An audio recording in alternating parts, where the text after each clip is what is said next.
Now, salient features of the 73rd Constitutional Amendment Act.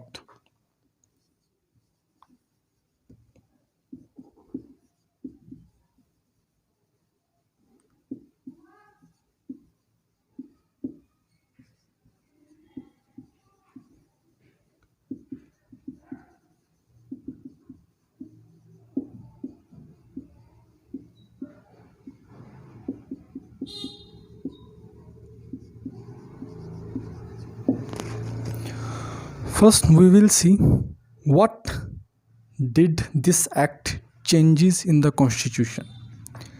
This act added a new part in the Indian Constitution, that is part 9. The question for you here is, how many original parts are there in our Constitution? Second thing, added a new schedule, that is Schedule 11 in this Constitution. Question for you here is, how many original schedules are there in our Indian Constitution? And it added new articles from 243 to 243. We will discuss about all these articles a little bit later. And two things we have already discussed about, that it provided a constitutional status. Second is it became justiciable part, that is PRIs became justiciable part of the Constitution. Next, gave practical shape to Article 40, that was just a DPSP, that is part of a DPSP, but now it became a justiciable part of the Indian Constitution. Now, if it became a justiciable part of the Constitution, state governments की अब अपनी मर्जी नहीं है कि PRIs को establish करना है, कंप्राइज करना है। उनको अब ये मैंडेटरी हो गया कि PRIs को आपको कंपोज करना पड़ेगा और कुछ पावर्स, कुछ फंक्शंस उनको डेवोल्यूट करने पड़ेंगे। तो इसके लेकिन जो प्रोविजंस हैं 73rd कॉन्स्टिट्यूशनल अमेंडमेंट एक्ट के, वो दो टाइप के हैं। एक है मैंडेटरी, जो सभी स्टेट गवर्नमेंट्स को करने ही पड़ेंगे। एक है वॉलंटरी, जो स्टेट गवर्नमेंट्स अपने socio cultural geographical point of view से उसमें ऐड कर सकती हैं या फिर चेंज कर सकती हैं। तो ये मैंडेटरी प्रोविज़न जो थे वो यूनिफॉर्मिटी प्रोवाइड करने के लिए करेंगे। वॉलंटरी प्रोविज़न जो थे वो according to geography, socio cultural needs को सेटिस्फाई करने के लिए रखे गए। Now we will see salient features one by one. First salient features of 73rd Constitutional Amendment Act is ग्राम सभा।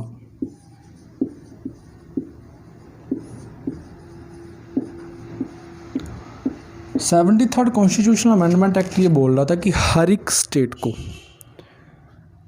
Under the 73rd constitutional amendment act at the village level एक ग्राम सभा constitute करनी पड़ेगी।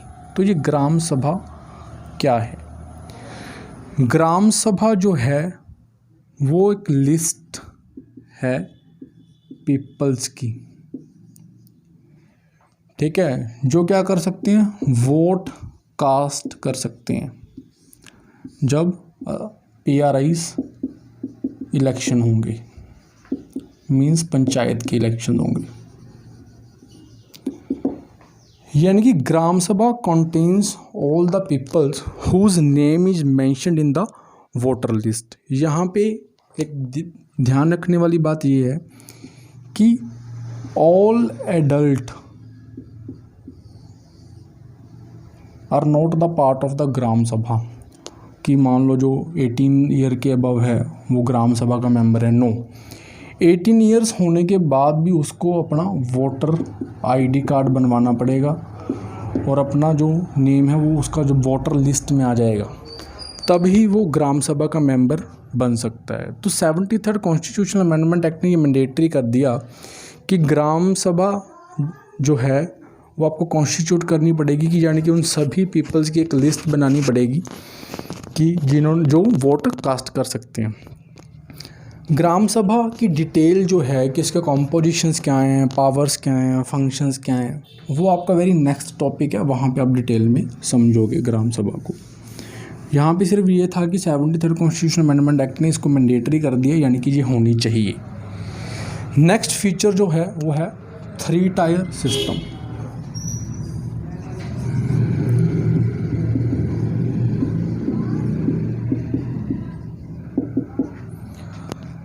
थ्री टायर सिस्टम मीन्स आपकी जो पंचायत होगी वो सबसे पहले विलेज लेवल पे होगी, उसके ऊपर इंटरमीडिएट, देन जिला, दैट इज डिस्ट्रिक्ट लेवल पे।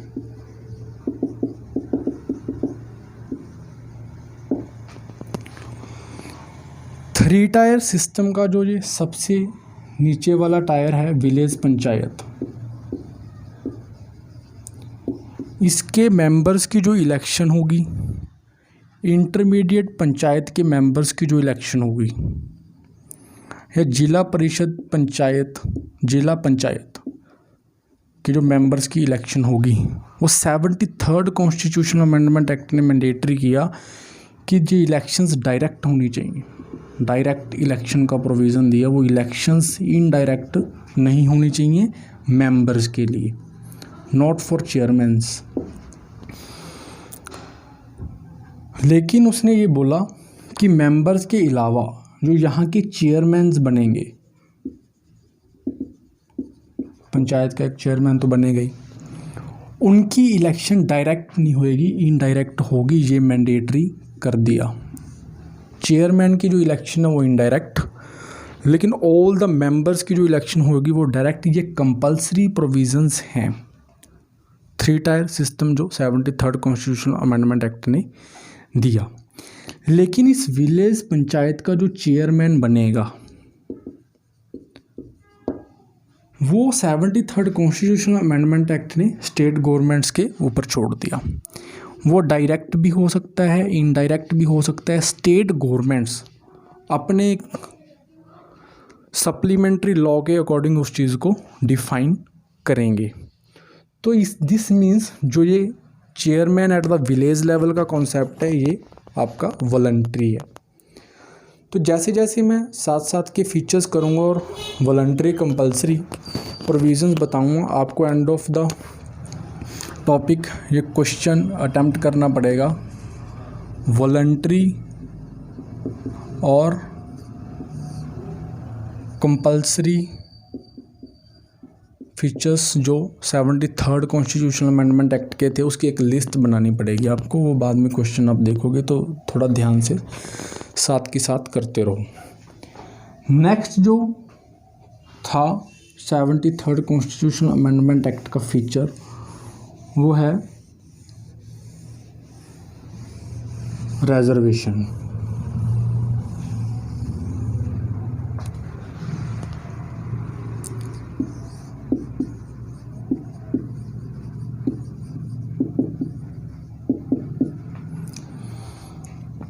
रिजर्वेशन में वो ये बोल रहे हैं 73rd कॉन्स्टिट्यूशनल अमेंडमेंट एक्ट जो क्या है वो क्या कर रहा है कि SC एसटी पीपल्स को reservation eight all levels, means village, फिर इंटरमीडिएरी, फिर जिला पंचायत के ऊपर अकॉर्डिंग टू देयर पॉपुलेशन मिलेगी। पॉपुलेशन इन द एरिया, जिस एरिया में वो पंचायत कॉन्स्टिट्यूट की जाएगी, तो ये रिजर्वेशन उनको मिलेगी। सेकंड रिजर्वेशन जो बताएगी वो वुमेन के लिए बताएगी। वुमेन के लिए 1/3 पोजीशंस रिजर्व होंगी एट ऑल लेवल्स। इनको पॉपुलेशन के अकॉर्डिंग इनको 1/3 position at all levels womens के लिए रिजर्व रहेंगी, इंक्लूडिंग SC ST पॉपुलेशन की। अगर कोई वुमेन हो जाती है तो उसको 1/3 पोजीशन में काउंट कर लिया जाएगा। देन फिर यहाँ पे प्रोविजंस है चेयरमैन का। वुमेन्स को 1/3 पोजीशन रिजर्व हैं ऑल द चेयरमैन लेवल, यानी कि चेयरमैन के लिए भी 1/3 जो चेयरमैन्स बनेंगे टोटल वो वुमेन्स के होंगे। जो रिजर्वेशन चेयरमैन्स की है अपना SC ST पीपल्स के लिए, वो फिक्स नहीं है, वो स्टेट गवर्नमेंट्स के वॉलंटरी प्रोविजंस में आती है चेयरमैन्स के लिए।